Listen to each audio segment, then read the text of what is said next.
अस्सलाम वालेकुम guys, this is host Mohammad Umar. So guys, welcome back to my channel, you are watching popcorn. So guys, आज मैं बात करने जा रहा हूँ एक बहुत ही बड़ी और बहुत ही मेगा डील की, जो कि होने जा रही है इंडिया और दुबई के बीच में। सो गाइस, आप सब लोग ठीक समझ रहे होंगे कि दुबई जो है वो इन्वेस्ट करने जा रहा है 100 बिलियन डॉलर्स इंडिया पे, जो कि एक एंटी ऑयल डील जिसका नाम दिया गया है। और इस डील में जितना भी पैसा दुबई इंडिया पे इन्वेस्ट करेगा उस सब को लगाया जाएगा इंफ्रास्ट्रक्चर पे, रोड्स बनाने पे और दूसरी जो भी ज़रूरियात हैं इंडिया में जिस भी चीज़ की, उन चीज़ों पर, मैन्युफैक्चरिंग पर उस पैसे को खर्च किया जाएगा। तो चलते हैं वीडियो की तरफ और पूछते हैं पाकिस्तानी अवाम से कि उनका इस बारे में क्या कहना है, और Dubai as a Islamic state India पर क्यों इन्वेस्ट कर रहा है और दूसरे कंट्रीज़ पर और स्पेशली पाकिस्तान पर क्यों इन्वेस्ट नहीं कर रहा। So let's move to the video. और इससे पहले अगर आपने मेरे चैनल को अभी तक सब्सक्राइब नहीं किया तो डू सब्सक्राइब और कमेंट सेक्शन में मुझे अपनी सजेशन लाजमी बताएं। Thank you.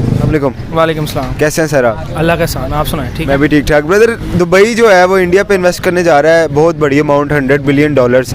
तो क्या कहना चाहेंगे इस पर, क्यों इंडिया पर ही क्यों इन्वेस्ट कर रहा है, पाकिस्तान पे क्यों नहीं? जी, सबसे पहले तो मैं ये कहना चाहूँगा कि दुनिया में कहीं भी जो हम OIC का नाम लेते हैं, इस्लामिक जो ब्लॉक है उसका नाम लेते हैं, दुनिया में कहीं भी जो ताल्लुकात होते हैं या इन्वेस्टमेंट की डील्स होती हैं वो इस चीज़ की बुनियाद पे नहीं होती। क्योंकि अगर इस चीज़ की बुनियाद पे होती तो वो 100 बिलियन डॉलर पाकिस्तान में लाया जाता। ठीक है, हर मुल्क के अपने फॉरेन इंटरेस्ट होते हैं। इस चीज़ के पीछे हमें जिस तरह ट्रक की बत्ती के पीछे लगाया जाता है, हमें और हमारी कौम को लगाया गया है इस्लामिक ममालिक के नाम पे और OIC के नाम पे। अब ज़ाहिर है इंडिया पे उनका ट्रस्ट है दुबई का, ठीक है, और उस ट्रस्ट की बेस पे अपना फॉरेन इंटरेस्ट देखते हुए उन्होंने उनके साथ डील की है। मेरे ख्याल में हमें इस चीज़ पे ज़्यादा ना तो हैरान होना चाहिए और ना परेशान होना चाहिए कि वो अगर एक इस्लामी मुल्क है और एक गैर इस्लामी मुल्क की मदद कर रहा है। क्योंकि मैंने जैसे कि पहले कहा कि दुनिया में कहीं भी जो ताल्लुकात दो ममालिक के बीच में होते हैं उसमें रिलीजन का कोई चक्कर नहीं होता। अगर रिलीजन की बेस पे दुनिया में ताल्लुकात बनते तो इस टाइम सऊदी अरब में पाकिस्तान का फ़ौजी अड्डा होता, ठीक है। और अमेरिका ने जो वियतनाम पे जंग मुसल्लत की थी उसमें भी उसने अपने मफादात देखे, हालांकि वो कोई इस्लामी मुल्क नहीं है, ऐसे ही, ठीक है। हम ये कहते हैं कि जैसे अमेरिका पता नहीं इस्लामी ममालिक का या मुसलमानों का दुश्मन है। अगर ऐसा होता तो उसने, आप हिस्ट्री उठा के देख लें, कितने गैर इस्लामी ममालिक हैं जिन पे उसने हमला किया है और वहाँ पे वो अपने इंटरेस्ट के लिए हमला किया। ऐसे ही तो इस डील को हम बिल्कुल एक तरह से साइडलाइन हमें करना चाहिए और हमें ये देखना चाहिए कि हमारे अपने मफादात क्या हैं। चाहे हमारे मुल्क का फ़ायदा किसी गैर इस्लामी मुल्क के साथ ताल्लुकात बनाने में है तो हमें उसको ज़रूर तस्लीम भी करना चाहिए और उनके साथ ताल्लुकात बनाने भी चाहिए। सही हो गया। तो ब्रदर, मैं आपसे पूछना चाहूँगा कि how India create trust over the globe. आप पाकिस्तान की फॉरेन पॉलिसी उठा के देखें, पिछले 25 से 30 साल में उन्होंने जो अपना नैरेटिव सेट किया है, ठीक है। हमारे अभी PSL हो रहा, आप देख रहे हैं किस तरह सिक्योरिटी इश्यूज़ है और किस तरह उन्होंने पूरे शहर को एक तरह से कर्फ्यू लगाया होता है। आप यकीन नहीं करेंगे कि इंडिया में डेली पाकिस्तान से कहीं ज़्यादा, आप गूगल करके देख लें कितने ज़्यादा वहाँ पे टेररिस्ट अटैक होते हैं, लेकिन उनकी स्टेट का एक नैरेटिव है, उनकी अपनी एक स्टेट पॉलिसी है जिसकी वजह से दूसरी दुनिया के ममालिक जो हैं उन पे ट्रस्ट करते हैं। और हमने हालांकि इस बहुत हद तक अपनी टेररिज्म पे भी और दहशतगर्दी पे हमने काबू पाया है, लेकिन फिर भी हमें दूसरी दुनिया के जो 90% तक हम क्लियर हैं इस चीज़। हाँ, गैर मुल्की क्रिकेटर्स को बुलाने के लिए भी हमारे प्राइम मिनिस्टर तक को कॉल करनी पड़ती है। तो ये फ़र्क होता है सिर्फ़ और सिर्फ स्टेट पॉलिसी का। अगर हम अपनी स्टेट पॉलिसी को सीधी करें, अपनी फॉरेन पॉलिसी को सीधी करें, तो दुनिया भी हम पे ट्रस्ट करेगी। किस तरह किया जाएगा सीधा? इसके लिए आपको अपनी बेस को देखना पड़ेगा ना। मैंने भी पहले ही आपको बताया कि जिस तरह हम अब ऑन एयर मैं कहूँगा तो शायद इशू भी बन जाए कि जैसे हमारा इसराइल के साथ कोई भी किसी किस्म का झगड़ा नहीं है, कॉन्फ्लिक्ट नहीं है। वो 4000-5000 मील दूर बैठा हुआ है। और आप ये सुन के हैरान होंगे कि इसराइल को तो हम यहूदी मुल्क की वजह से कहते हैं कि ये मुसलमानों को दुश्मन है और इस बेस पे हम उनके साथ दुश्मनी रखी है। हमने आर्मीनिया के साथ भी दुश्मनी रखी हुई है, हालांकि हमारा उनके साथ कोई किसी किस्म का हिस्ट्री में कॉन्फ्लिक्ट नहीं रहा, लेकिन तुर्की की वजह से, क्योंकि तुर्की जो है वो उसके साथ झगड़ा, ठीक है, आर्मीनिया के साथ, उसकी वजह से हमने किया हुआ है। लेकिन हालांकि आप ये सुन के भी हैरान होंगे कि तुर्की का अपने ताल्लुकात इसराइल के साथ हैं और वो हमें रोकता है कि आपने इसराइल को तस्लीम नहीं करना। तो ये है स्टेट पॉलिसी हमारी। अगर हम इसको सीधी करेंगे, हम अपने मुल्क का इंटरेस्ट देखेंगे, तो फिर हमारे मुल्क के लिए भी फ़ायदा होगा और मुल्क के अवाम के लिए भी फ़ायदा होगा। सही हो गया। तो ब्रदर, ये दुबई जो इन्वेस्ट करने जा रहा है इंडिया पे, अगर पाकिस्तान पे करे तो इससे पाकिस्तान में क्या डिफरेंसेस आ सकते हैं और कितनी पॉजिटिव इमेज बन सकती है पाकिस्तान की? ये तो आप अब खुद देख लें कि हमारे जो प्राइम मिनिस्टर साहब हैं वो $1 बिलियन के लिए पूरी दुनिया में चक्कर लगाते हैं, हमें सऊदीया ने $3 बिलियन का कर्ज किस लिए दिया है, जिसके आप अपने इसको स्टेट रिजर्व में रख लें, हम उसको यूज़ भी नहीं कर सकते और उस पर हम 4% तक का इंटरेस्ट दे रहे हैं। और कहाँ $1 बिलियन और कहाँ $100 बिलियन।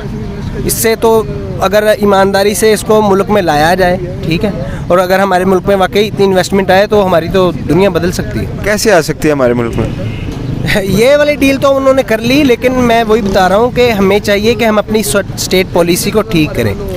मैं ऑन एयर ज़्यादा कुछ नहीं कहना चाहता क्योंकि बहुत सी बातें हैं, तो यहाँ तो फिर बोलने और सोचने पे भी पाबंदी है पाकिस्तान में। तो इंडिया ने इतना ज़्यादा खुद को अच्छी इमेज कैसे सेट की अपनी? उनकी आप अपनी स्टेट पॉलिसी देखें, जो 1970s के बाद की देख लें, चले आप 1950s में ना जाएं, 1970s के बाद देख लें, जब हमारे इधर ज़िया साहब आए हैं, ठीक है, और उसके बाद से हमारी क्या पॉलिसी रही है मुल्क की, और हमने यानी कि फॉरेन पॉलिसी के तौर पे बाकी ममालिक के साथ किस तरह के ताल्लुकात रखे हैं, और इंडिया के भी देख लें कि उन्होंने अपने ताल्लुकात और अपना नैरेटिव किस तरह सेट किया है, तो आपको इसका मतलब समझ आ जाएगा कि क्यों बाकी दुनिया पे। तो आप समझते हैं कि इस सब का क्रेडिट इंडियन गवर्नमेंट को बहुत ज़्यादा जाता है? हाँ बिल्कुल, ज़ाहिर है उनकी गवर्नमेंट को ही जाएगा ना, क्योंकि ताल्लुकात तो ममालिक की जो गवर्नमेंट्स होती हैं उनके दरमियान होते हैं, तो उनकी गवर्नमेंट को बिल्कुल इसका क्रेडिट जाएगा। सही हो गया। Brother, any message for the people across the border और in Pakistan also over the world? India की आवाम के लिए और पाकिस्तान की आवाम के लिए मैं सिर्फ यही मैसेज देना चाहूँगा कि आप जितने भी सियासतदान हैं, अगर उनकी यही कोशिश होती है कि दोनों, अगर आप इंडिया में देखेंगे तो उनका पूरा इलेक्शन इस बेस पे लड़ा जाता है, पाकिस्तान से नफ़रत की बेस पे।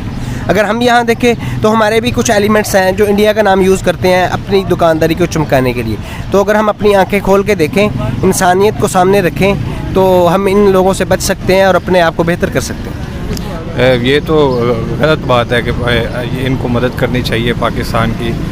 ये इतने $1 बिलियन जो इंडिया पे इन्वेस्ट कर रहा है, ये गलत कर रहा है, ये कतन तौर पे गलत है, शरई तौर पे भी और वैसे भी। मैं आपको एक मिसाल देता हूँ कि हमने इनके लिए जंगें लड़ी हैं।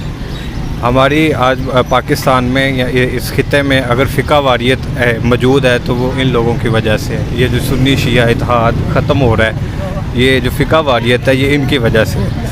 ये फंडिंग करते हैं, ये पैसे देते हैं, इन्होंने हमारे मुल्क का निज़ाम ख़राब किया हुआ है। हमने इनकी खातिर जंगें लड़ी हुई हैं। इकबाल का शेर है, एक हूँ मुस्लिम हरम की पासबानी के लिए।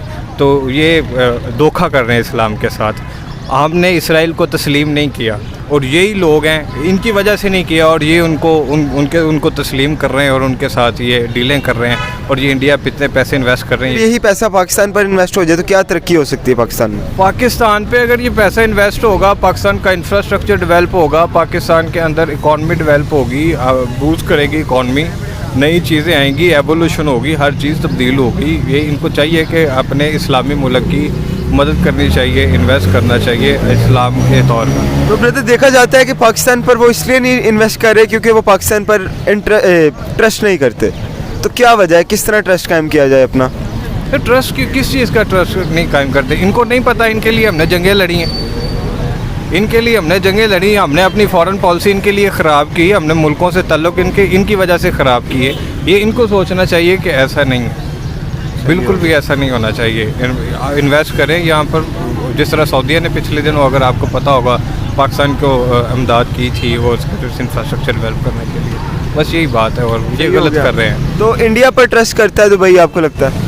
इंडिया भी इस वजह से ट्रस्ट करता है। मैं आपको बताता चाहता हूँ कि उनकी जितनी भी उधर इकॉनमी है या बिजनेसमैन है, वो जितने भी उनका वो ज़्यादातर मेजोरिटी हिंदुइज़्म है उधर। आपको पता होगा कि उन्होंने पिछले दिनों उन्होंने एक मंदिर भी वहाँ पर डेवलप किया, इतने पैसे लगा के। बस वो वैसे ये गिरदार कर रहे हैं, इस्लाम के साथ ये गिरदारी कर रहे हैं, और इसके अलावा कुछ भी नहीं। सही हो गया। तो इंडिया पर जो ये इतना ट्रस्ट करते हैं, उसका क्रेडिट किसे जाता है? उनकी गवर्नमेंट को? उनकी गवर्नमेंट को किस चीज़ का क्रेडिट जाता है? ये मैंने आपको पहले कहा कि ये गलत कर रहे हैं, ये खुद साख्ता चीज़ है। उनकी गवर्नमेंट, आप इंडिया के हालात क्या हैं, मैं आपके सामने है, आप ऑन एयर हर चीज़ आपको यूट्यूब पे each and everything social media पे आपको मिल जाए।